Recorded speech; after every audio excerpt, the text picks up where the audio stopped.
설 연휴 잘 보내셨습니까? 네, 어디 멀리 갔다 오셨어요? 아직 안 오신 분들도 있죠?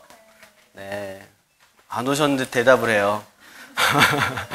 네, 설 연휴 동안에 또 많은 은혜들을 누리시는 그런 시간이 되었으리라 믿습니다. 미국 매사추세츠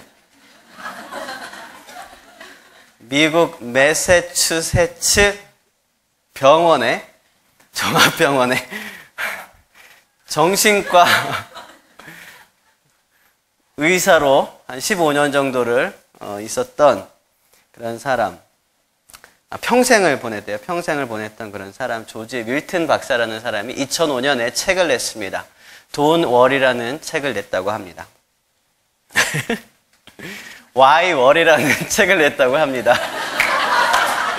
보고도 못 읽어요, 제가. 아, 참. Why worry. 비슷하잖아요, 그래도 뜻은. 그죠? 여러분 아시잖아요, 제가 영어에 약합니다. 이해해 주시길 바랍니다. Why worry라는 책을 통해서 이와 같은 내용을 이야기했습니다. 걱정, 우리가 하고 있는 걱정의 40%는 절대로 이루어지지 않는 일이다. 그리고 걱정의 나머지의 30%는 이미 일어난 일들에 대한 것이다. 걱정의 나머지의 22%는 굉장히 사소한 일들이다. 그럼 몇 프로 남아요? 카톡을 8%가 남습니다. 그 중에 4%는 내가 걱정한다고 해서 이게 해결되어지는 일이 아니라는 거죠. 내가 걱정한다고 해서 나한테 닥쳐오긴 한 일이지만 내가 걱정한다고 해서 해결될 일이 아니다. 그리고 나머지 4%가 내가 조금 걱정하면서 준비하고 해결할 수 있는 부분이다라는 그런 어떤 연구 결과를 냈습니다. 맞는 것 같습니까? 그러면 이 연구 결과에 의하면 96%는 우리가 걱정을 해서 해결할 수 있는 문제가 아니라는 거예요. 걱정 안 해도 될 일을 갖다가 그렇게 많은 걱정을 해나가고 있다는 것입니다. 우리 삶 속에서 걱정 많잖아요. 염려도 많고 근심도 많습니다. 그런데 이 많은 것들이 내가 이 걱정하는 시간을 통해서 이 문제를 해결할 수 있는 부분이 굉장히 적다는 거예요. 4%밖에 안 된다는 거죠. 그런데 우리는 왜 그렇게 필요 없는 걱정들을 그렇게 끌어안고 가느냐 이겁니다. 왜 그렇게 많은 걱정들을 등에 짊어지고 힘겹게 살아가느냐 이겁니다. 왜 그럴까요? 오늘 말씀 다시 시작할 때 나는 포도나무여 너희는 가지니 그랬습니다. 내가 누굽니까?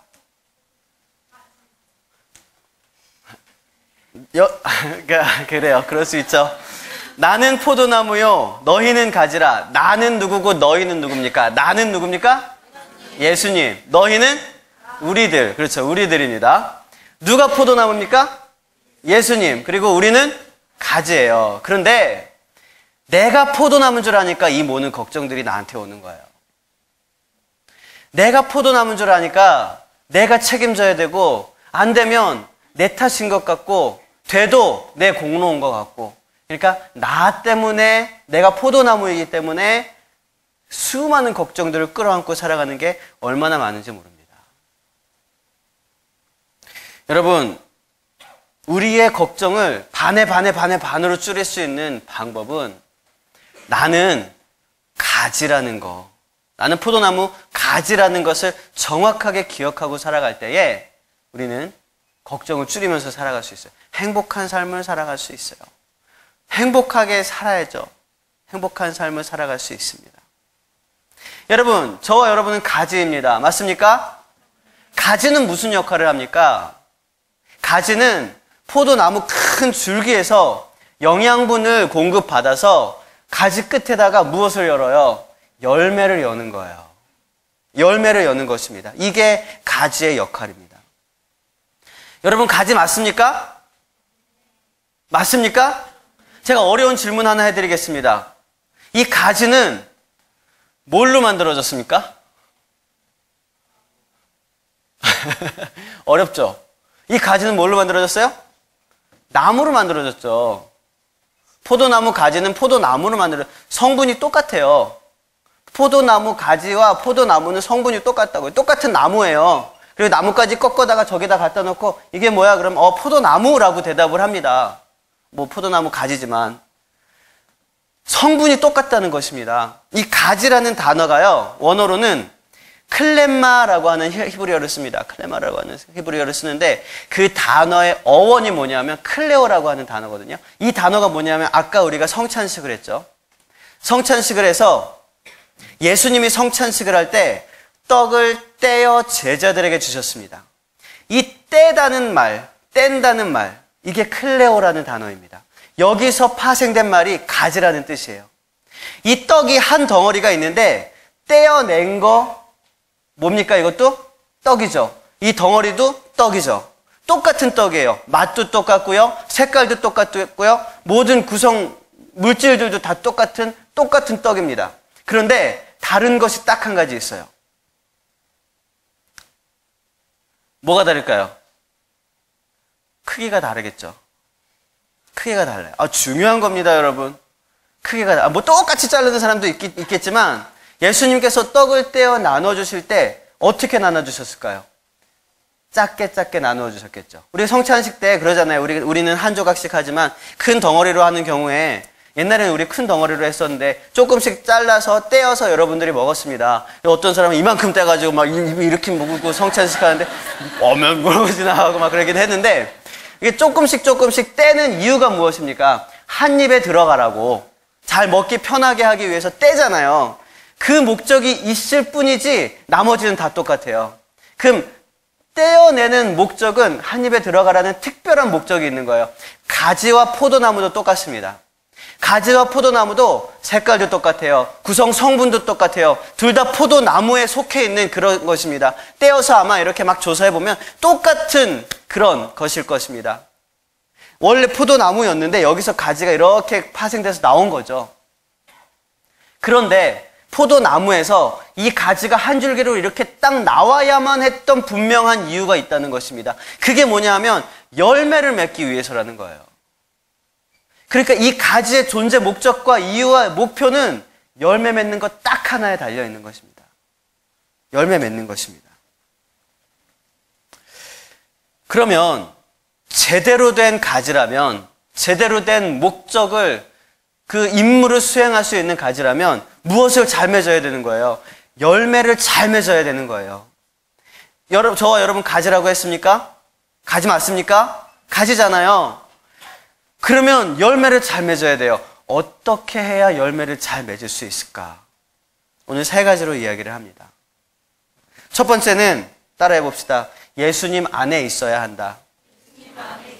예수님 안에 있어야 한다. 예수님 안에 있어야 한다는 건 무슨 말입니까? 로마서 8장에 나옵니다. 죄와 사망의 법에서 해방되고 생명의 성령의 법에 따르게 된다는 의미입니다. 이게 예수님 안에 있다는 거예요. 그것은 그 누구도 어떤 죄의 법도 우리를 정죄할 수 없다는 것입니다. 사망의 굴레를 씌울 수 없다는 것입니다. 로마서 8장의 말씀을 우리 함께 읽어봅시다. 1절과 2절입니다. 시작.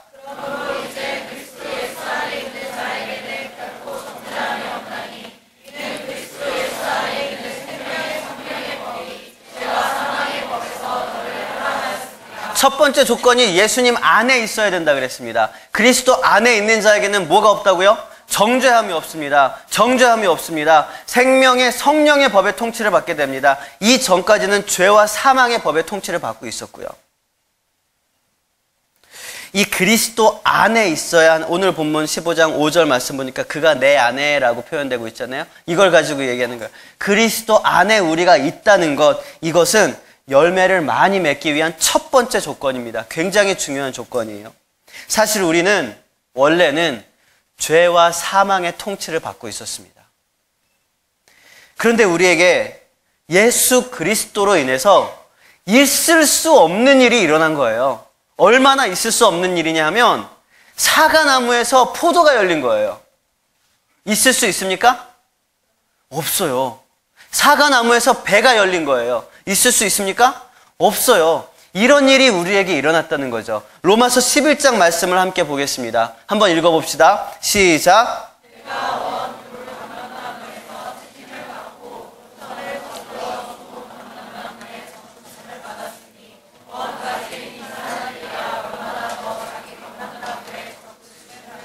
접붙임 뭔지 알죠? 이쪽 가지를 잘라내서 저쪽 가지에다 갖다 끼우는 거예요. 그럼 여기 있는 열매가 맺힙니까? 이 나무의 열매가 맺힙니까? 이 나무요. 여러분들 대답하기 어렵죠? 이 나무의 열매가 맺힙니다. 예. 이게 접붙임이라는 것입니다. 이런 방식으로 우리는 포도나무의 가지가 되었다는 거예요. 예수님 안에 거하시는 저와 여러분 되시길 축원을 드립니다. 두 번째입니다. 따라해 봅시다. 예수님이 우리 안에 거하셔야 한다. 유치부에서 선생님이 이런 질문을 했습니다. 예수님 어디에 계실까요? 한 꼬마아이가 손을 들고 대답했습니다. 우리 뱃속에요. 내 안에 계신 주님이라는 의미를 아마 그때는 그렇게 이해했나 봅니다. 그 꼬마아이가 지금은 젊은이 교회 설교를 하고 있습니다. 제가 옛날에 진짜 그렇게 대답을 했었어요. 저도 기억나요. 그때 점심을 뭘 먹었는지 모르겠네요. 여러분, 예수님께서 내 안에 계시다는 것이 내 뱃속에 계신 겁니까? 아니죠. 예수님께서 내 안에 계신다는 것, 하나님께서 나의 삶을 컨트롤하고 계시다는 것, 이게 무슨 의미이겠습니까?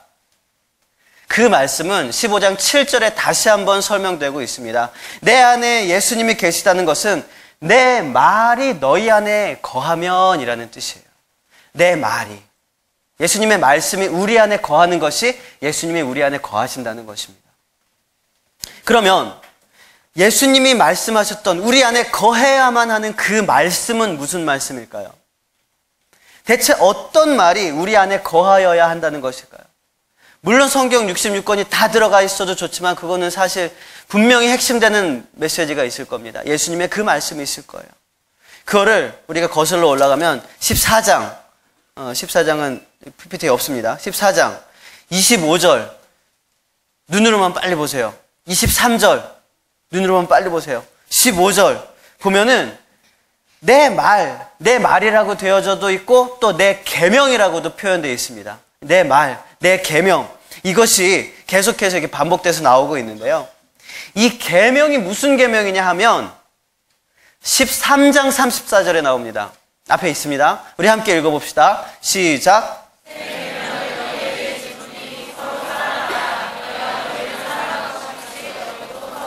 이 계명이 뭡니까? 서로 사랑하라는 거예요.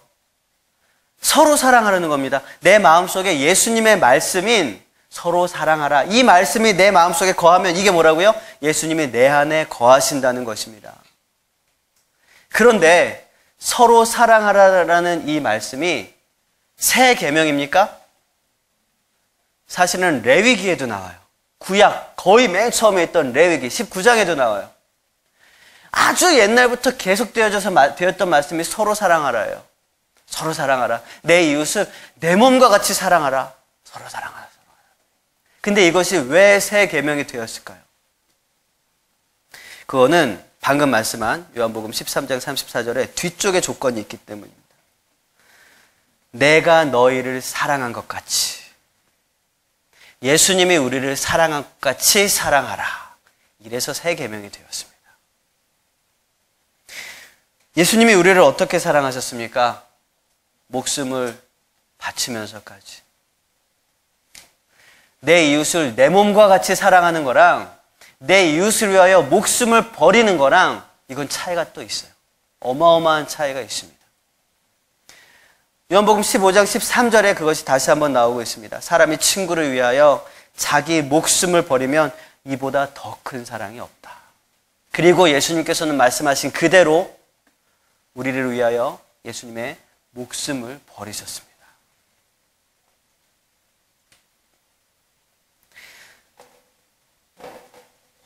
여러분, 내 몸보다 더 사랑하는 것, 내 목숨보다 더 사랑하는 것, 이것이 여러분 가능합니까? 여러분 삶 속에서 가능하겠습니까? 여러분의 이웃, 옆 사람을 위해서 내 목숨을 버릴 수 있겠습니까? 불가능해요. 힘듭니다. 쉽지 않겠죠.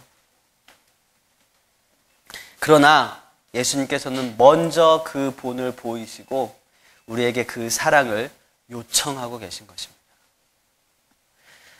상식적으로 우리는 사랑해야지 해서 사랑됩니까? 그렇지 않습니다. 우리는 먼저 이 사랑을 우리가 받았다는 것을 먼저 깨달아야 돼요. 하나님께서 그 독생자 아들을 죽이시면서까지 우리를 너무너무 사랑하셨다는 사실을 깨달을 때에 우리는 다른 사람을 그렇게 사랑할 수 있는 시작점이 될 수 있는 것입니다. 이 깨달음도 없이 내가 다른 사람을 사랑해야지, 내 몸까지 사랑해야지, 내 목숨 바쳐 사랑해야지, 이거는 사실은 불가능한 것입니다. 하나님께서 얼마나 크신 분이신지, 그리고 그 크신 하나님께서 얼마나 나를 어떻게 사랑하셨는지 그것을 알고 그것을 믿을 때에 우리는 예수 그리스도의 사랑으로 가득 찬 삶을 살아갈 수 있게 되는 것입니다.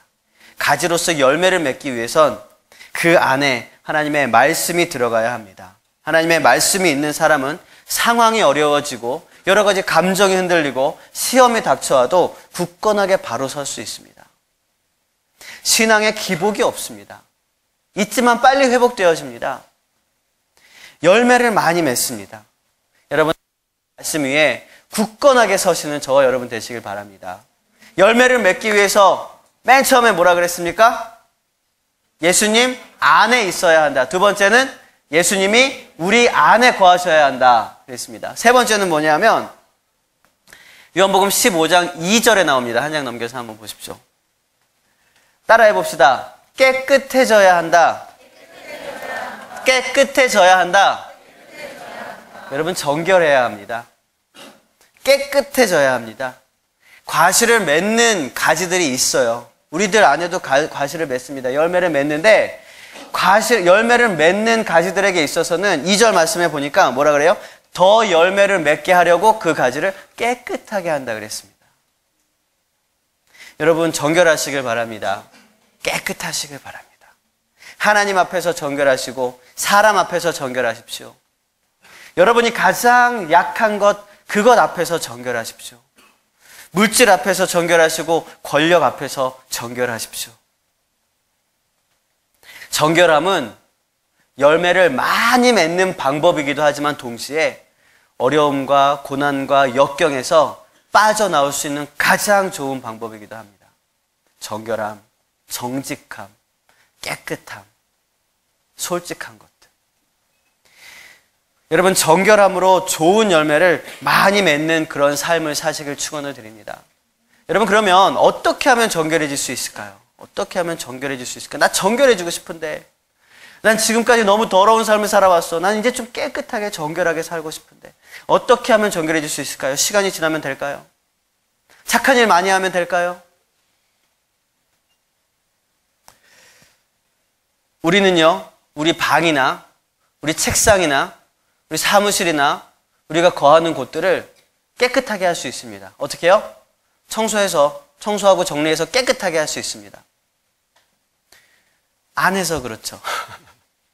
깨끗하게 할 수는 있습니다. 그런데 오늘 이 2절에서 얘기하고 있는 이 깨끗하게 하시느니라, 이 깨끗함이라는 단어는요, 그런 수준의 깨끗함이 아니에요. 이 깨끗하게 하시느니라, 이 동일한 단어는 복음서에서 많이 반복되고 있는데요. 언제 반복되고 있냐 하면 나병 환자가 병을 나았을 때 깨끗하게 되었다라고 표현할 때 이 똑같은 단어를 쓰고 있어요. 다른 데서 뭐 청소하고 뭐 어떻게 하고 뭐 그럴 때 깨끗하게 되었다랑 차원이 다른 것입니다.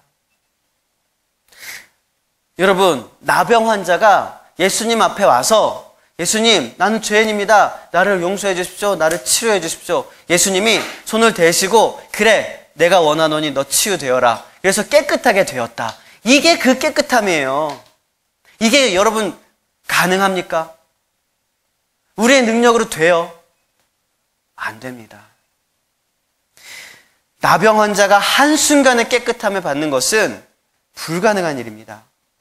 그런데 우리가 건강한 가지로서 열매를 많이 맺기 위해서는 그렇게 깨끗해져야 한다고 얘기하고 있습니다.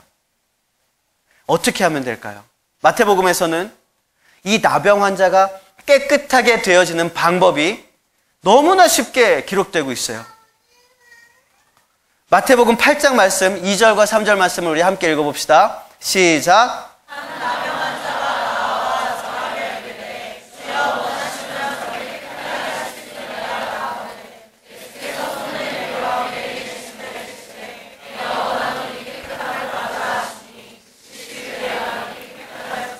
어떻게 깨끗해졌어요? 나병 환자는 예수님께 간구했고 예수님은 병을 깨끗하게 하셨습니다. 너무나 간단하고 단순한 원리죠. 오늘 요한복음 15장에서도 마찬가지입니다. 2절에서도 마찬가지예요. 여러분 스스로 깨끗하게 될 수 있습니까? 내가 내 가지로서의 나를 깨끗하게 할 수 있습니까? 못합니다. 그래서 오늘 12절 말씀 마지막에 보니까 이렇게 되어 있습니다. 깨끗하게 하시느니라. 누가 하십니까? 하나님이 하시는 거예요.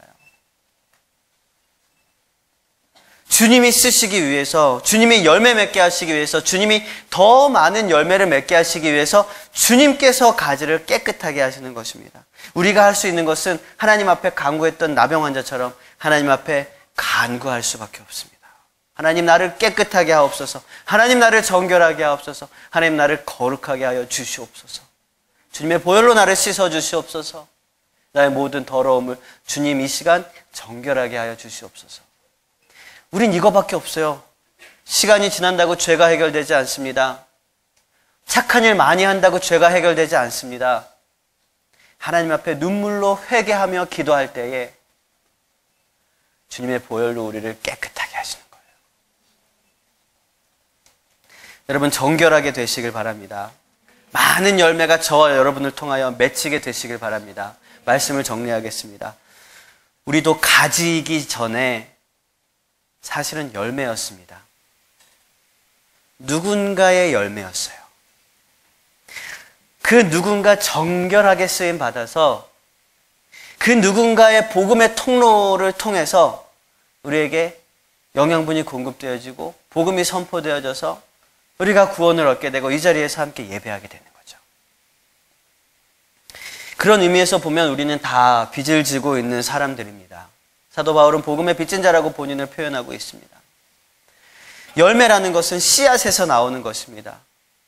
또한 그 열매 안에도 씨앗이 있어요. 어떤 열매는 열매 자체가 씨앗이기는 하지만 어쨌든지 이게 바로 예수님과 우리의 관계입니다.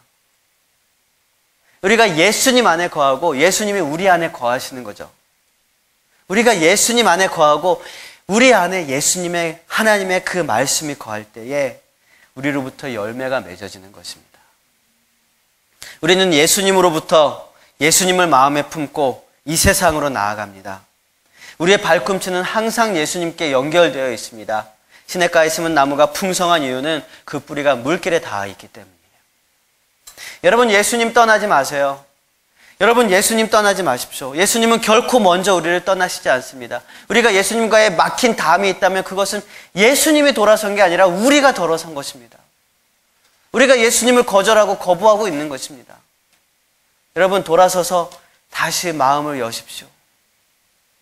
예수님을 떠나지 마십시오. 예수님은 무슨 일이 있어도 그 방향, 그 빛을, 그의 얼굴을 우리를 향하고 계십니다. 여러분 우리는 예수님 안에 거하면 됩니다. 예수님 안에 거하면 돼요. 예수님 안에 있기만 하면 됩니다. 포도나무 가지는 포도 열매를 맺기 위해서 막 몸을 비틀거나 어떻게 하거나 뭔가 이렇게 의지적으로 움직이거나 그러지 않습니다. 열심히 매달려 있습니다. 포도나무에 열심히 매달려만 있어요. 그러면 포도나무가 그것에 열매 그 영양소를 주고 공급하여서 나무 가지 끝에 주렁주렁 열매가 맺혀지게 되는 거예요. 우리가 붙어 있기만 하면 됩니다. 떼어지면 떨어지는 순간 포도나무 가지는 아무짝에도 쓸모없는 그런 가지가 되어지고 말아요. 이건 엉켜있고 비틀어있고 꼬여있어서 정말 아무짝에도 쓸모가 없다고 합니다. 여러분 예수님께 꼭 붙어 있읍시다. 나의 안에 거하라. 나는 내 하나님이니